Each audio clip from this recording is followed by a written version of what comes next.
مجھے کہنے لگے آپ کو یاد ہے 2011 میں آپ نواب شاہ آئے تھے؟ ایک صاحب کہنے لگے جی میں نے آیا تھا. ایک نہایت غریب آدمی تھا، وہ بار بار آپ کو کہہ رہا تھا میرے گھر چلیں، میرے گھر چلیں، بار بار کہہ رہا تھا میرے گھر چلیں. میں نے کہا ہاں. اور اس کے گھر کی 2011 کی غربت کا، اس کی کیفیت، یقین جانی میں اس کے گھر گیا، آپ نہیں سوچ سکتے کہ اس کے گھر کی غربت نہیں تھی، غربت سے بھی کوئی آخری درجے کی غربت ہو. گھر کی کوئی چیز نہیں تھی، دیوار گری ہے نا تو پھر پرانی چادریں، پھر وہ چادر بھی پھٹ گئی ہے، پھر اس چادر کے ساتھ کوئی شاپر سی دیا ہے یا کوئی چیز سی دی ہے، کچھ بھی نہیں تھا. مجھ سے کہنے لگے کہ آج وہ خوشحال ہیں. وہ خوشحال نہیں ہیں، بہت زیادہ خوشحال ہیں. وہ صاحب مجھ سے کہنے لگے، وہ سندھ کے تھے، اور میں نے کہا میں ان کو کیا عمل بتایا تھا مجھے یاد نہیں. اس نے اشارہ کیا تو فوراً مجھے وہ سارا یاد آیا. انہیں میں نے 3 چیزیں بتائی تھی. گھر میں، پورے گھر میں چارپائی نہیں تھی، ایک چارپائی تھی تو اس پہ کپڑا ڈلا ہوا تھا. مجھے کہنے لگے سائیں آپ یہاں بیٹھے، میں بیٹھتا ہوں، نیچے چلا گیا. وہ چارپائی کا بانی ٹوٹا ہوا تھا، چھوٹا چھوٹا تھا، وہ تو تھی بہت پرانی.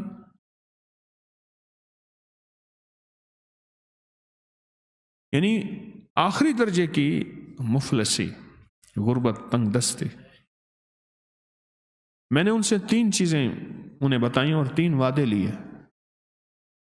پہلا وعدہ یہ لیا کہ فجر کی نماز پہ جاتے ہوئے گھر سنتیں پڑھیں اور جاتے ہوئے آیت الکرسی پڑھنا شروع کر دیں. نماز کا جتنا انتظار ہو، چند لمحے، چند منٹ مسلسل آیت الکرسی پڑھتے رہیں. اس کی پتہ وجہ کیا ہے؟ فجر کے وقت رزق تقسیم نہیں ہوتا.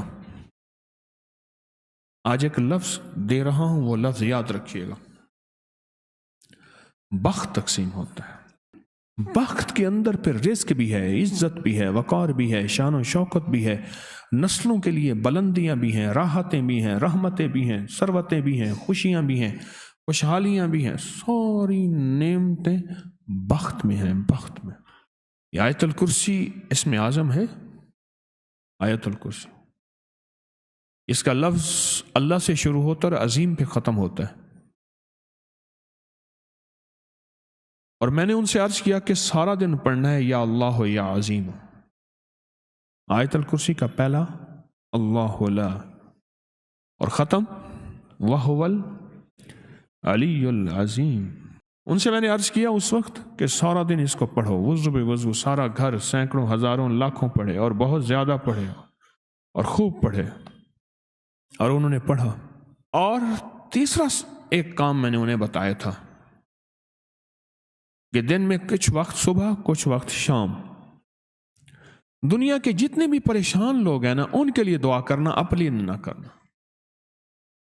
کوئی دکھ، کوئی غم، کوئی مصیبت، کوئی بیماری، کوئی تکلیف، کوئی مشکل، کوئی ناکامی، کوئی پریشانی، اور اس میں اگر ایسے لوگوں کا تذکرہ ذہن میں آ جائے جو دشمن ہیں، حاسد ہیں، کینہ پرور ہیں، جادوگر ہیں، اگر ان کا تذکرہ ذہن میں آ جائے اور ان کا ذہن میں آ جائے، ان کے لیے بھی دعا کرنا، نکلے کی مشکل سے پر خوب کرنا. 3 کام دیے تھے میں نے. انہوں نے میری بات کو قدردانی سے لیا. رب نے مفلسی اور مفلسی کی بھی انتہا سے تونگری کے دروازے، خوشحالی کے دروازے کھول دیے.